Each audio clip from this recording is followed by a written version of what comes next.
Wyoming Territory, spring of 1879. The wind over the plains carried more than dust that day. It carried the sound of hooves thundering hard and fast, and behind those hooves, a woman rode for her life. Adalyn Whitlow's hands were red and raw from gripping the reins, her dress torn at the hem from snagging brush, her heart pounding louder than the gallop of her borrowed mare. She did not look back. She had looked back too many times in her life, and each time, pain followed. She had escaped. Behind her was the Hollinger estate, where her father had indentured her to pay off a debt he would never see clear. Behind her was a landowner named Silas Hollinger, a man who believed ownership extended beyond land and livestock. For 2 years, Adalyn had endured scrubbing floors, serving guests, dodging his cruel hand. When he said she would marry him by spring, she knew she had 2 choices: run or die slowly in the cage he called a house. So she ran. By dusk, the mare stumbled into the edge of a ranch west of Rawlins, its fences stretching wide and clean against the horizon. A small figure stepped out from the barn with a lantern held high, eyes narrowing at her approach. "Whoa there," the man called out, stepping to calm the panicked horse. "Easy, girl. What in God's name?" The mare collapsed to her knees. Adalyn barely stayed upright as she slid off, her legs buckling. The man reached her just as she sank to the dirt. "Miss?" he asked, voice low with concern. "Miss, are you hurt?" "No," she whispered, blinking up at him. I just need to stop running." The man was tall, lean, with shoulders shaped by years of honest work. Sandy brown hair curled under the brim of his hat, and his eyes were the kind that held steady no matter the storm. "Name's Rhett Ellison," he said, helping her to her feet. "You're safe here." She looked at him, dazed, but something in his voice rooted her. "Adalyn Whitlow?" He nodded once, then guided her inside. Rhett's ranch house was spare but warm. The fire crackled steady, and he brought her a basin of water and a clean cloth without fuss or question. "You do not have to tell me anything," he said, kneeling beside her. "But if someone's after you, I need to know who." She stared into the fire for a long moment. Then she told him. By the time she finished, she was shaking. Rhett's jaw was tight, but his hand was gentle as he offered her a blanket. "You can stay here," he said simply. "I do not want charity," she murmured. "It ain't charity. This land's got more quiet than it needs, and I do not much like empty spaces." In the days that followed, Adalyn found her footing. She helped in the kitchen, cleaned stalls, learned the rhythm of ranch life. Rhett never hovered, but he noticed everything. When her hands blistered from hauling water, he wrapped them in salve. When she woke one night, gasping from a nightmare, he was already outside the door with coffee and quiet company. One morning, as the sun broke over the hills, Rhett stood beside her on the porch. "You ever think about what you want?" he asked. She glanced at him, unsure how to answer. "I mean, after all this," he added, "if you got to choose." She looked out at the wide sky, her voice soft. "I would want to live somewhere no one owns me, somewhere I can breathe." He nodded. "This land is mine. But it is not meant to trap anyone. I built this place for freedom, not fences." Adalyn did not speak, but her hand brushed his as they leaned against the rail. He did not pull away.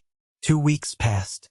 Just before supper one night, a rider galloped up the lane. Rhett stepped outside, rifle in hand, as the man approached. "I got a letter from Rawlins," the rider said. "Sheriff wants you to know Silas Hollinger is looking for a runaway girl. Sent men out in all directions." Rhett's face did not change, but his hand tightened on the rifle. That night, he found Adalyn sitting by the barn, stroking the nose of the mare she had ridden in on. "I will not let him take you," Rhett said. She looked up at him. Her eyes were clear. "I know." The next morning, Rhett saddled a second horse. "We are heading to town," he said when she asked. "For what?" "For a record. I want it known you are here by choice. That you work here. That you are free." They rode to Rawlins together. At the sheriff's office, Rhett stood beside her as she signed her name in the town ledger. A week later, a deputy rode out to the ranch with a paper sealed and stamped. It declared Adalyn Whitlow a free citizen, with no debts owed and no legal claim from Silas Hollinger. Rhett framed it and hung it by the door. It was not long after that she caught him watching her in the quiet moments when she laughed with the new ranch dog, or when she stood in the doorway wiping her hands on her apron. And she watched him too, how he worked from dawn to dusk without complaint, how he never raised his voice, how he carried the weight of the land but never let it harden him. One evening, as they walked back from checking the fence line, she stopped. "Rhett," she said. He turned to her, surprised by the way her voice trembled. "You said you built this place for freedom, not fences." "I did." She stepped closer. "Then do you think there is room here for something more? For me to belong, not just stay?" He reached for her hand, slow and sure. "I was hoping you would ask." The kiss was soft, not rushed, not desperate, just right. And when he pulled back, his forehead rested against hers. "You are not just safe here," he said. "You are wanted." Adalyn smiled, tears in her eyes. "I have never been wanted like this." "Then stay," he said. "Not because you have nowhere else, but because you choose me." She nodded once, then again. "I do." And the wind over the plains carried more than dust that night. It carried the start of something whole. The days turned warmer, the snowmelt feeding the creeks that ran down from the Medicine Bow Range. Calves dropped in the pasture under wide skies, and Rhett's days filled with the quiet labor of spring. Adalyn worked beside him now, not as a guest, but as someone who moved through the land with purpose. She rose with the sun, tied her hair back with the ribbon she'd found tucked in a drawer, and met the morning with sleeves rolled to her elbows and a steadiness that had not been there when she first arrived. One late afternoon, she crouched beside a row of young onions in the kitchen garden, brushing soil from her hands as Rhett walked up from the south fence line. He carried a small wooden box under one arm and stopped just short of her, his boots scattering the dust. "You ever work with bees?" he asked. She shaded her eyes to look up at him. "No, never got the chance." "Well, you'll get it now," he said, lifting the lid. Inside, a frame swarmed with movement. "This one's a split hive. I found Em making a mess in the old grain shed. Figured we'd give them proper work, let them earn their keep." She stood and peered into the box, her lips parting slightly. "They're beautiful. I didn't think I'd ever call a thing like that beautiful." "Neither did I," he said. Then, quieter, "Things change." He built the hive near the orchard, and she helped him settle it under the cottonwoods. They worked in tandem, wordless again, the way they often were when their hands were full. He handed her a veil and gloves, and she moved with calm precision, unafraid. Her presence had steadied in the weeks since Rawlins, like the land had taken her in and taught her how to stand again. That evening, over the wash basin, she said, "You always keep to yourself like this?" He glanced over, wiping his hands on a cloth. "Not by choice. Just never had someone stay long enough to ask."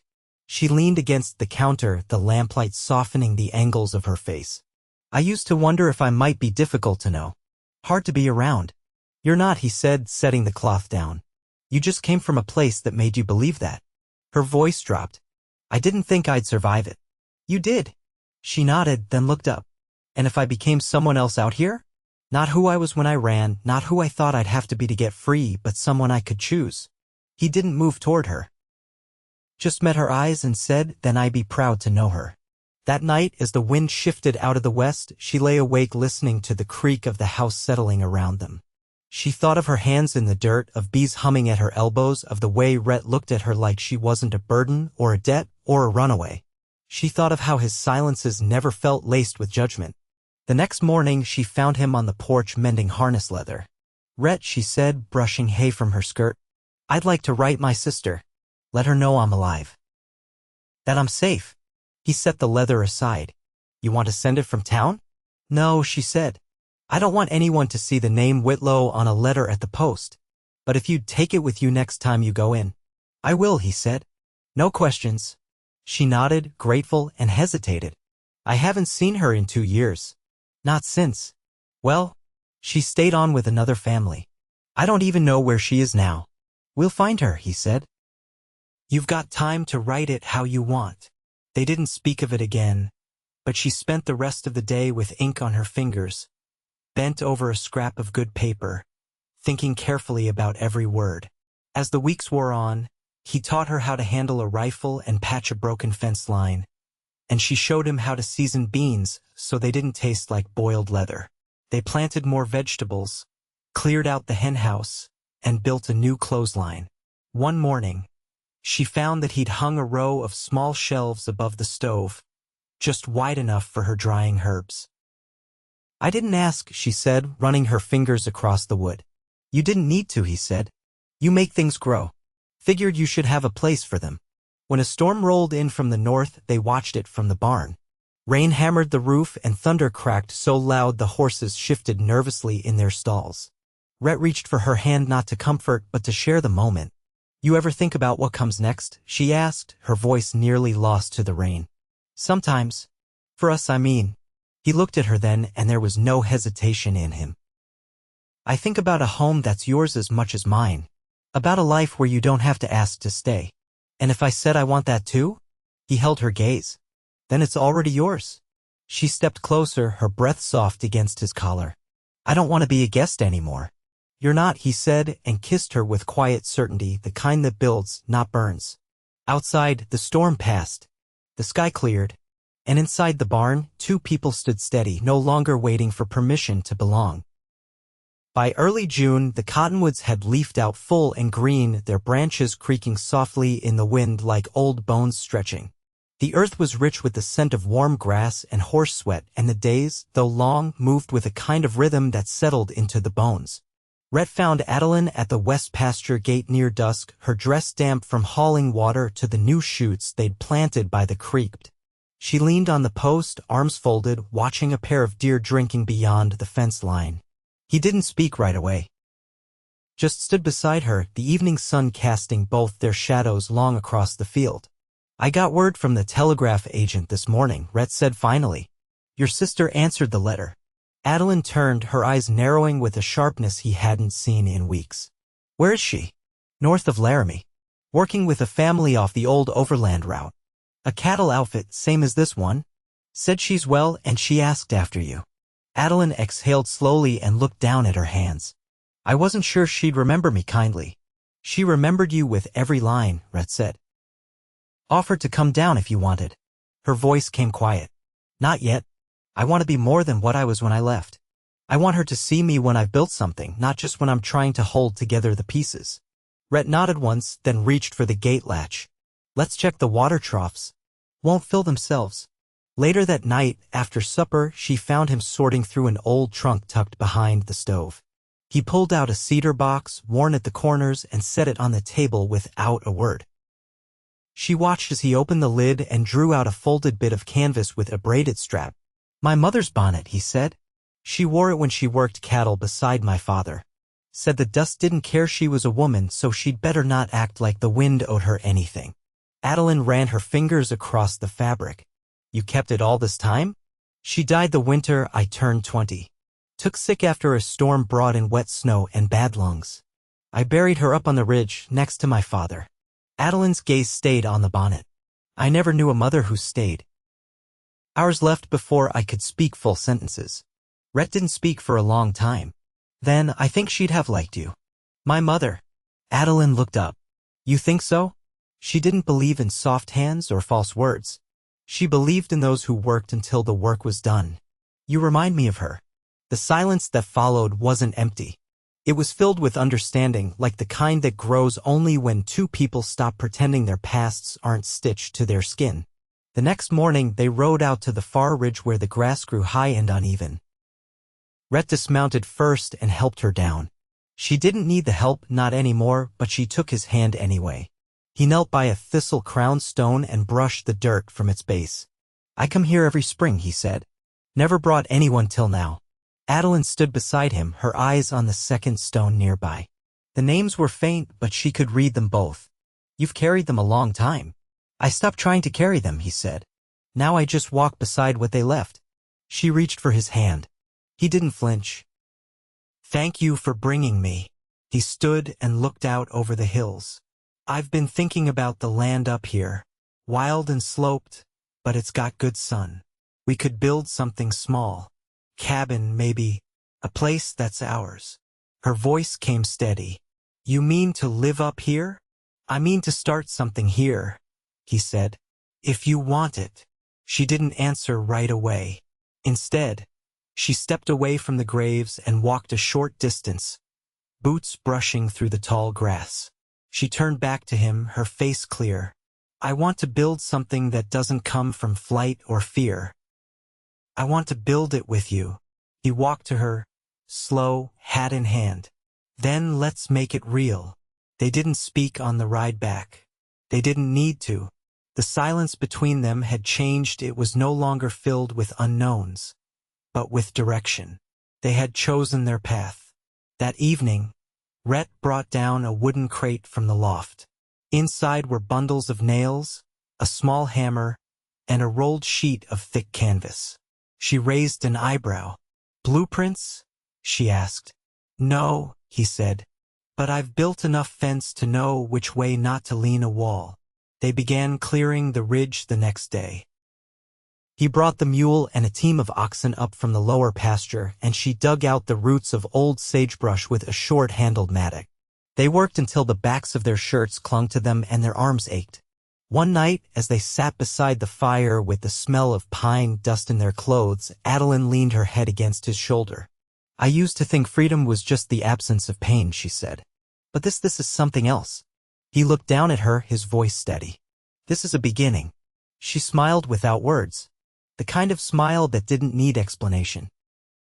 Outside, the wind moved through the grass like a quiet promise. The ridge cabin rose slowly, board by board, under the press of summer heat and the clean rhythm of shared labor. Rhett shaped the frame with cedar he'd felled 2 seasons back, and Adalyn laid the joists for the floor with a surety that came from knowing exactly what she wanted to build. They didn't talk much while they worked, but the silence was full, measured in glances, in hands brushing over the same beam, in the quiet exchange of tools passed between them without a word. One afternoon, Rhett returned from town with a length of glass wrapped in burlap and tied with twine. "For the cabin window," he said, setting the bundle gently on the workbench. "I figured you'd want the morning light." Adalyn unwrapped the cloth and ran her fingers over the edge of the pane. "I never had a window that was mine to look out of." "You do now." That evening, they sat on the unfinished porch, watching swallows dive low over the meadow. Rhett leaned back on his elbows, boots crossed at the ankle. "I saw the preacher while I was in town." She turned her head. "You go to service?" "No, but I asked him something." He paused, long enough that the air between them shifted. "I asked what it would take to marry a woman who doesn't have kin to give her away." He said a witness and a promise was enough. Adalyn's voice was low. "And what did you tell him?" "I said I've already made the promise. Just waiting on the witness." She looked out over the hills, where the first stars had begun to show. "You'd marry me without a dress or a feast or a name anyone would be proud to speak?" "I'd marry you with calloused hands and a sky full of dust if it meant I got to keep your laughter near. I don't need the rest." She didn't answer right away. Then she stood, stepped down into the grass, and turned to face him, the full dusk behind her. "Then let's do it at the cabin," she said. "When the roof is on and the door swings straight. Let our work be the witness." He pushed to his feet, walked to her, and took both her hands in his. "All right." The next morning, she opened the wooden box her sister had sent by courier, a small parcel wrapped in calico and string. Inside was a length of lace trim from their mother's shawl and a note written in careful hand, saying only, "For the day you were your own name." Adalyn folded the lace into her apron pocket and spent the rest of the day sanding the porch rail smooth.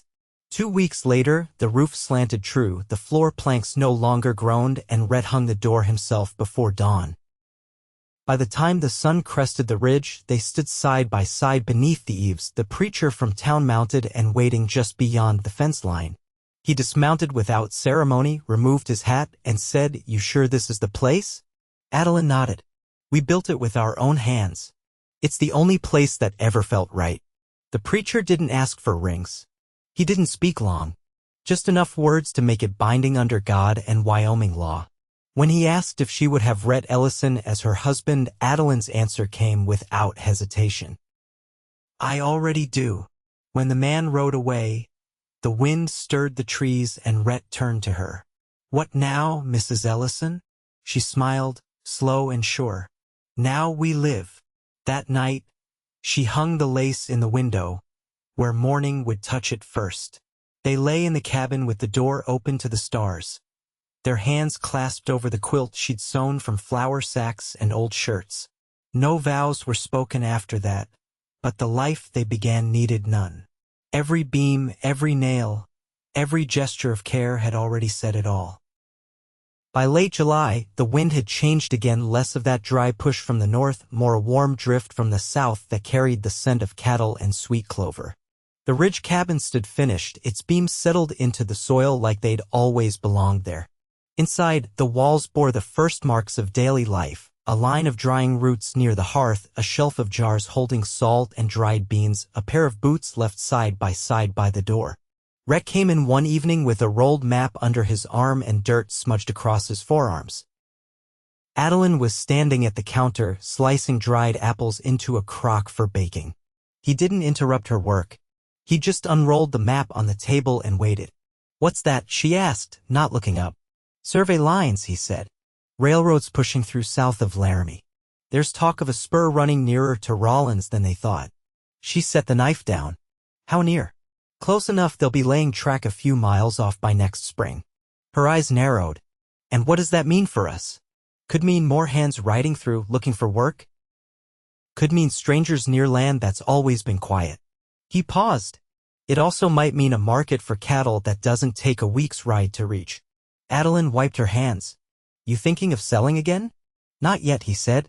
But I'm thinking about what this land might need if we're not the last to find it. She watched him for a moment, then crossed the room and leaned against the edge of the table. You worry about what's coming? Only in that I want to be ready for it, he said. Not just for me.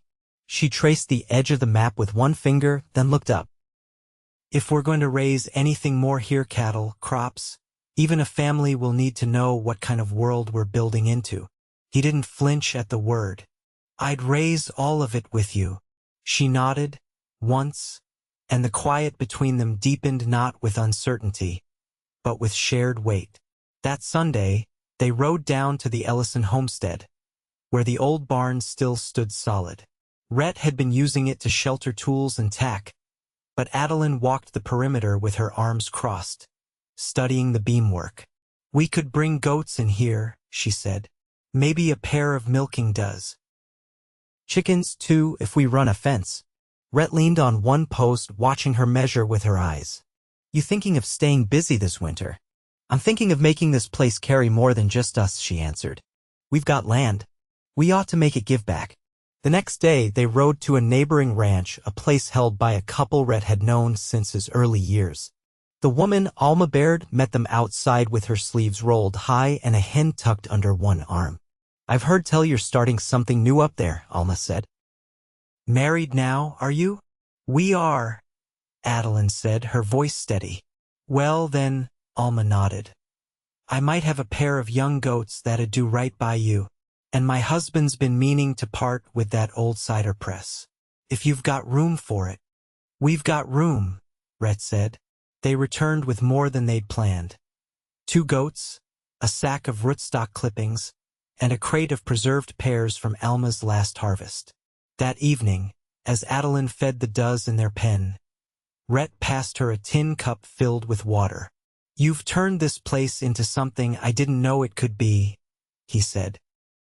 She looked over at him, wiping her hands on her skirt. We did it together. By late August, the ridge was thick with sun-browned grass, and the orchard rows they'd planted near the bottomland showed their first stretch of green. Adalyn had begun keeping a ledger, not of debts or trades, but of what they grew and what they gave away. She said a place couldn't grow right unless you knew its yield. One afternoon, she stepped out of the cabin with a folded cloth in her hands. Close your eyes, she said. Rhett did as told, and when she set something into his palms, he felt the weight of it before he saw. Now look. It was a shirt, simple, work cut, but stitched from dark calico with careful seams. The collar was firm, the cuff straight.